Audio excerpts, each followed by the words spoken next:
नमस्कार विद्यार्थी मित्रांनो, आपण भूगोल विषय पाहतोय। इयत्ता 10वी विषय भूगोल। आता आपण सुरू करू।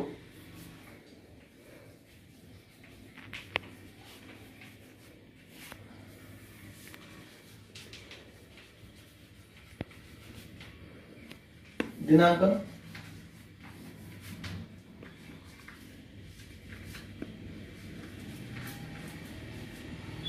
25/11/2020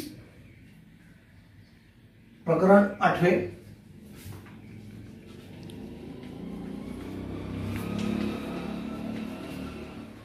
अर्थव्यवस्था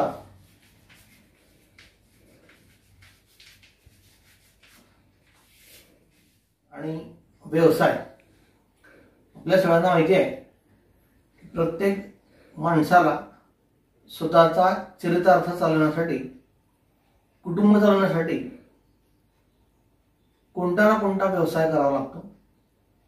निसर्गामध्ये वेगळ्या प्रकारचे जे काही घटक आपल्याला सापडतात त्या घटकांचा वापर करून प्राचीन काळापासून मानवाने स्वतःचा चरितार्थ चालवला आहे।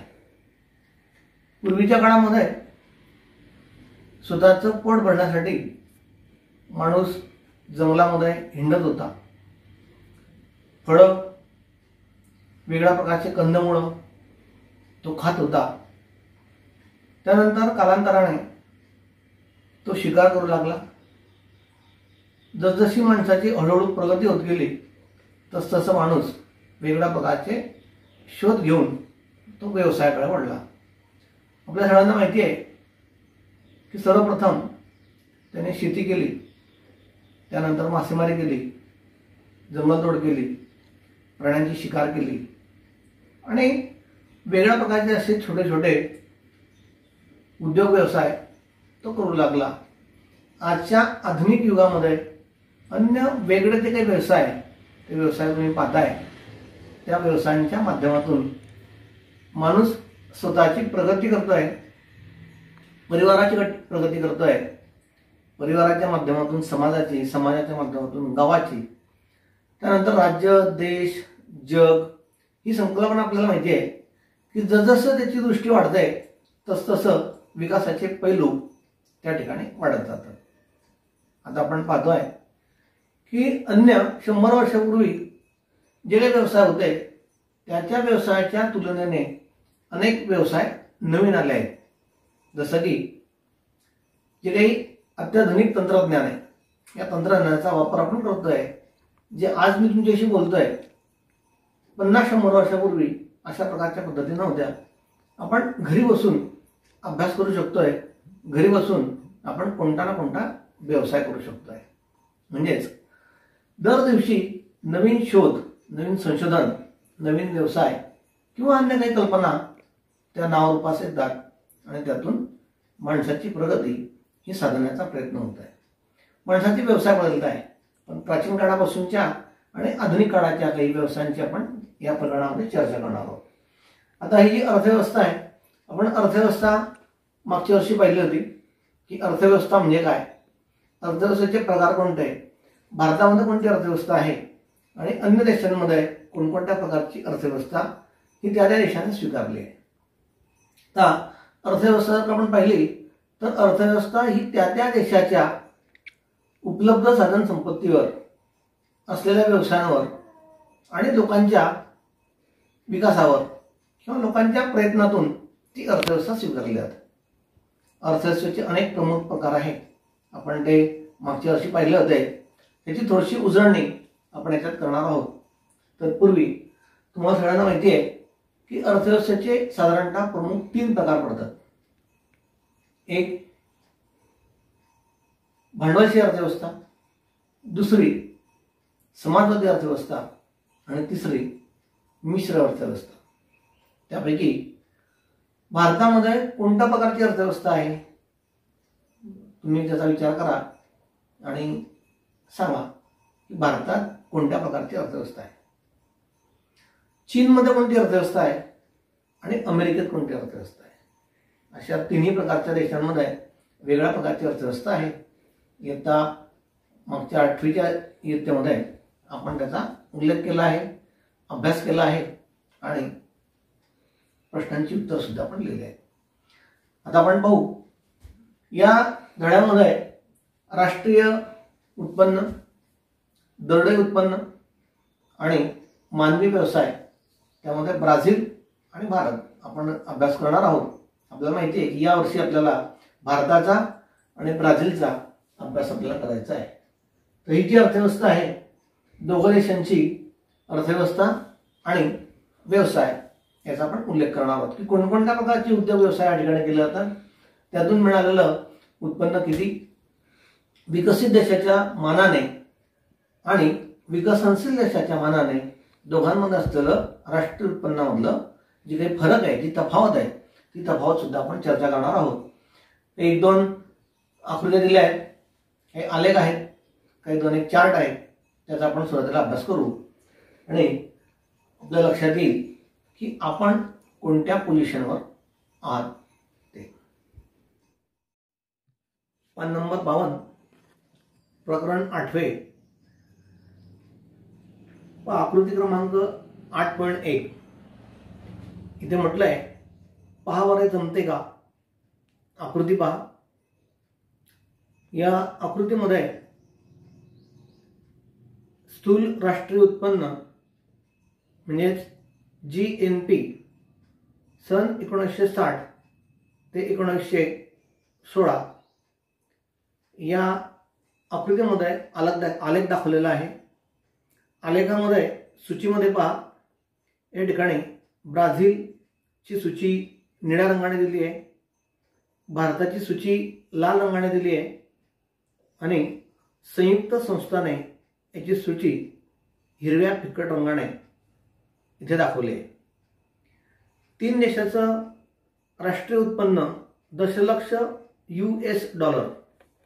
US म्हणजे आपल्याला माहिती आहे की संयुक्त संस्थाने, अमेरिका, त्या ठिकाणी चलन डॉलरमध्ये आहे. आलेख दाखवला आहे.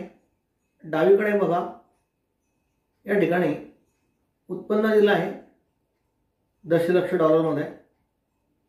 त्यानंतर म्हणजे 100 दशलक्ष, 200, 300, 400, तर 1900 दशलक्ष डॉलरमध्ये राष्ट्रीय उत्पन्न दाखवलं आहे. त्यानंतर आलेख संयुक्त स्तंभालेखाचा हा प्रकार आहे. त्यामध्ये जोड स्तंभालेख आहे, संयुक्त नाही, स्तंभालेख आहे 3. 1960 मध्ये उत्पन्न अत्यंत कमी, भारत आणि ब्राझीलचं उत्पन्न एकदम कमी म्हणजे नसल्यासारखं आहे, या ठिकाणी शोधून सुद्धा त्या ठिकाणी सापडत नाही, अशा प्रकारचं उत्पन्न राष्ट्रीय उत्पन्न आहे. 1960 मध्ये अमेरिका म्हणजे संयुक्त संस्थाने या देशाचं एकूण राष्ट्रीय उत्पन्न या आलेखामध्ये साधारणतः 40 ते 45 दशलक्ष US डॉलरमध्ये आलेलं आहे. त्यानंतर पुढे पुढे वाढत आहे. 1980 मध्ये, त्यानंतर 2000 साली आणि 2016 साली असे 1, 2, 3, 4 टप्पे दिले आहेत. काही प्रश्न दिले आहेत. प्रश्न वाचतो मी पहा. 2016 साली कोणत्या देशाचे राष्ट्रीय उत्पन्न सर्वाधिक होते आणि किती होते? साहजिकच शेवटच्या 2016च्या कॉलममध्ये आपण पाहू आणि आलेख खूप उंच गेला आहे. तो आहे संयुक्त संस्थानेचा म्हणजे अमेरिकेचा, USचा. तो साधारणतः त्या ठिकाणचं उत्पन्न हे 1850 दशलक्ष US डॉलर आहे. प्रश्नांचे उत्तर आहे, 2 उत्तर आहे. पहिलं उत्तर आहे की सर्वात जास्त उत्पन्न हे USचं होतं. किती? तर 1850 दशलक्ष डॉलर होतं. प्रश्न दुसरा आहे, ब्राझील आणि भारत यांची तुलना करता 1980 साली कोणत्या देशाचे राष्ट्रीय उत्पन्न अधिक होते? तर 1980चा कॉलम पाहायचा आणि भारत आणि ब्राझीलची तुलना करायची तर ब्राझीलचं उत्पन्न या ठिकाणी जास्त आहे. निळा रंग हा लाल रंगापेक्षा जास्त आहे. प्रश्न तिसरा, ब्राझील आणि भारत यांची तुलना करता 2016 साली देशाचे राष्ट्रीय उत्पन्न अधिक होते. म्हणजे कोणत्या देशाचे उत्पन्न जास्त होतं तर त्यामध्ये भारत जास्त आहे.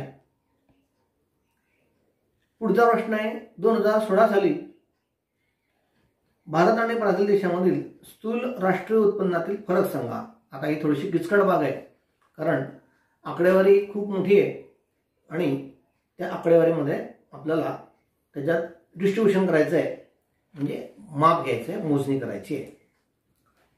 2016 आलेख तपायचा आणि राष्ट्रीय उत्पन्नातील फरक हा साधारणतः 10 दशलक्ष एवढा आहे. तो खूप बारीक किचकट आहे, शोधून तो आपल्याला पाहायचा आहे. शेवटचा प्रश्न आहे, साल 2016 मध्ये विकसित राष्ट्र आणि विकसनशील राष्ट्रांच्या स्थूल उत्पन्नातील फरक सांगा. आता या ठिकाणी आपल्याला आधी माहिती पाहिजे की विकसित राष्ट्र कोणतं आहे. विकसित राष्ट्र साहजिकच US म्हणजे उत्तर अमेरिका यांचं उत्पन्न आणि भारत ब्राझीलचं उत्पन्न यातला फरक त्यांनी विचारला आहे. अमेरिकेचा उत्पन्न आहे 1850 दशलक्ष डॉलर, तर भारताचं उत्पन्न आहे 2010. 1850 मधून 2010 वजा करायचे, जे उत्तर येईल ते उत्तर त्या ठिकाणी आपण लिहायचं. ब्राझीलचं उत्पन्न आहे साधारणतः 190च्या आसपास, म्हणजेच 1850 मधून 150 वजा करायचं, उत्तर आपल्याला येईल. अशा प्रकारे 3 देशांच्या स्थूल राष्ट्रीय उत्पन्नाचा या ठिकाणी तुलनिक प्रकारे आपल्याला अभ्यास करायचा आहे आणि शोध घ्यायचा आहे की कोणत्या देशाचं उत्पन्न कमी आहे, कोणत्या देशाचं उत्पन्न मध्यम आहे, कोणत्या देशाचं उत्पन्न जास्त आहे आणि त्यानुसार आपला देश मागे आहे का पुढे आहे. साहजिकच आपला देश जर का आपण विचार केला तर अमेरिकेपेक्षा खूपच मागे आपण आहोत. म्हणून आपण काय केलं पाहिजे, देशातल्या तरुणांनी काय केलं पाहिजे, आपण भविष्यकाळामध्ये देशाच्या या उत्पन्नामध्ये वाढ करण्यासाठी आपण काय योगदान करू शकतो आणि देशाची प्रगती कशा प्रकारे साध्य करण्यात आपला सहभाग जास्तीत जास्त असेल, म्हणजेच जागरूक नागरिक या नात्याने आपला सुद्धा त्यामध्ये सहभाग असणे आवश्यक आहे. अमेरिकेच्या तुलनेने आपल्या देशाची लोकसंख्या खूप जास्त आहे, परंतु राष्ट्रीय उत्पन्नाच्या तुलनेने आपल्या देशामध्ये, भारतामध्ये अमेरिकेपेक्षा राष्ट्रीय उत्पन्न खूप कमी, म्हणजेच आपलं उत्पन्न 2016 साली 210 दशलक्ष US डॉलर होतं, तर मात्र अमेरिकेचं उत्पन्न त्याच वर्षी 1850 दशलक्ष डॉलर इतकं होतं. खूप विचार करण्यासारखी गोष्ट आहे. अमेरिकेचा विकास आपल्या मनाने जास्त झाला आहे. आपण विकसनशील आहोत, आपण मागास नाही, परंतु अमेरिकेपेक्षा खूप मागे आहोत. म्हणून अनेक क्षेत्रामध्ये आपल्याला विकास करण्याची संधी आहे. भारतात विविध साधनसंपत्ती, नैसर्गिक साधनसंपत्ती विपुल प्रमाणात आहे. लोकसंख्या चांगली आहे, बुद्धिमत्ता पण आहे, परंतु मग आपला देश अमेरिकेसारखा प्रगती का करत नाही, संशोधनाचा विषय आहे. भविष्य काळात तुमच्या हातून देशाला चांगले दिवस येतील, अशी प्रगती तुमच्या हातून होईल अशी मी अपेक्षा करतो. त्यानंतर पाहू आकृती क्रमांक 8.1चा दुसरा भाग खालचा. तक्ते दिले, 2 तक्ते करून पहा. पहिला तक्ता पाहू. दोन्ही देशातील विविध क्षेत्रातील मालकीबाबतचा तक्ता खाली दिला आहे. मालकीबाबत. तर मालक म्हणजे काय की देशामध्ये जे काही व्यवसाय दिले खाली ते व्यवसाय कोणाच्या मालकीचे आहे, म्हणजे सरकारी मालकीचे आहे का खाजगी व्यक्तीच्या मालकीचे आहे. ब्राझीलप्रमाणे भारतासंदर्भात सुद्धा माहिती भरायची आहे. तक्ता तुम्हाला वहीमध्ये पूर्ण करायचा आहे. आम्ही तक्ता पाहतो, तुम्ही पण पहा. यामध्ये 3 विभाग दिले आहे. पहिला आहे भारत, रिकाम्या जागा सोडल्या आहे, तिथे आपल्याला भरायचं आहे. जागा छोटी आहे, वहीमध्ये तुम्हाला तो तक्ता मोठा करून लिहायचा आहे. पुढे दिलेलं आहे क्षेत्र किंवा विभाग. त्यामध्ये वेगवेगळे क्षेत्र म्हणजे जसं की बँक, रेल्वे, विमान असे काही उद्योगधंदे दाखवले आहेत. तिसरा विभाग आहे ब्राझील देशाचं नाव दिलं आहे. त्यामध्ये हे जे क्षेत्र आहे हे सार्वजनिक आहे का त्या ठिकाणी खाजगी आहे असं त्याचा उल्लेख केला आहे. आणि आपल्याला त्या देशाच्या या क्षेत्रावरून आपल्या देशामध्ये कोणत्या क्षेत्रात सहभाग आहे, त्या क्षेत्राचा तो खाजगी आहे का सार्वजनिक आहे तो आपल्याला लिहायचा आहे. आता पहा, तो तक्ता आपण पूर्ण करू. बँकिंग क्षेत्र दिलं आहे. बँकेचा व्यवसाय ब्राझीलमध्ये खाजगी पण बँक आहे आणि सार्वजनिक पण आहे, म्हणजे दोन्ही क्षेत्र हे ब्राझीलमध्ये आहे. मग भारताचा विचार करायचा आहे की भारतामध्ये बँका खाजगी आहे का, तर आहे. सरकारी आहे का, आहे. म्हणजे खाजगी आणि सार्वजनिक दोन्ही प्रकारच्या बँका भारतामध्ये आहे. उदाहरणार्थ स्टेट बँक ही सार्वजनिक बँक आहे, तर भुसावळ शहरामध्ये असलेली जनता बँक ही खाजगी किंवा सहकारी तत्वावर चालणारी बँक आहे. तसं पुढचं आहे रेल्वे. ब्राझीलमध्ये खाजगी आणि सार्वजनिक दोन्ही आहे. भारतात सुद्धा खाजगी पण आहे आणि सार्वजनिक पण आहे. आधी सार्वजनिक होती, आता पण आहे. आणि तेजस सारखी रेल्वे ही आता गेल्या वर्षभरामध्ये ती खाजगी क्षेत्रामध्ये वळवली आहे. पुढचं आहे विमान वाहतूक. खाजगी आणि सार्वजनिक ब्राझीलमध्ये आहे, आपल्याकडे सुद्धा आहे. विद्युत निर्मिती मुख्यत्वे ब्राझीलमध्ये सार्वजनिक क्षेत्रामध्ये ती आहे. भारतात सुद्धा सार्वजनिक पण आहे आणि काही ठिकाणी प्रायव्हेट सुद्धा वीज तयार केली जाते. पुढचा व्यवसाय आहे लोह उद्योग आणि पोलाद. मुख्यत्वे सार्वजनिक आहे भारतात आणि ब्राझीलमध्ये सुद्धा तशीच आहे. आरोग्य क्षेत्र ब्राझील खाजगी आणि सार्वजनिक दोन्ही, भारतात सुद्धा तसंच आहे. सरकारी दवाखाने पण आहे आणि खाजगी डॉक्टरांचे दवाखाने सुद्धा आहे. पुढचा मुद्दा आहे शिक्षण. मुख्यत्वे करून ब्राझीलमध्ये सार्वजनिक क्षेत्र आहे, काही खाजगी सुद्धा शाळा कॉलेजेस तिथे आहे. भारतात सार्वजनिक पण आहे आणि खाजगी पण आहे. दूरसंचार ब्राझीलचं खाजगी आणि सार्वजनिक दोघं आहे. भारतात सुद्धा तसंच आहे. दूरसंचार हे खाजगी पण आहे आणि प्रायव्हेट म्हणजे प्रायव्हेट पण आहे, खाजगी पण आहे आणि सार्वजनिक पण आहे, दोन्ही क्षेत्रात आहे. तर हा तक्ता आपल्याला पूर्ण करायचा आहे. ह्या ज्या गोष्टी आहे तक्त्याच्या आधारे आपण पूर्ण केल्या आणि मग यावरून आपल्या लक्षात येईल की आपली अर्थव्यवस्था आणि ब्राझीलची अर्थव्यवस्था ही कोणत्या प्रकारची आहे. याच्यावर आपल्याला प्रकार ओळखायचा आहे. विचार करा, तक्ता पुन्हा लिहा, व्यवस्थित सोडवा. 8वीच्या अभ्यासावर हा प्रकरण आपण अभ्यासू शकतो. मागच्या वर्षी पण 9वीमध्ये जे काही आपण शिकलो अर्थव्यवस्थेचे प्रकार, त्यानुसार तुमच्या लक्षात येईल की अर्थव्यवस्था म्हणजे काय, अर्थव्यवस्थेचे प्रकार कोणते, भारतात कोणती अर्थव्यवस्था आहे, ब्राझीलमध्ये कोणती अर्थव्यवस्था आहे. या व्यवसायाच्या खाजगीकरणावरून आणि सार्वजनिक क्षेत्रावरून तुमच्या लक्षात येईल. पुढे पाहू.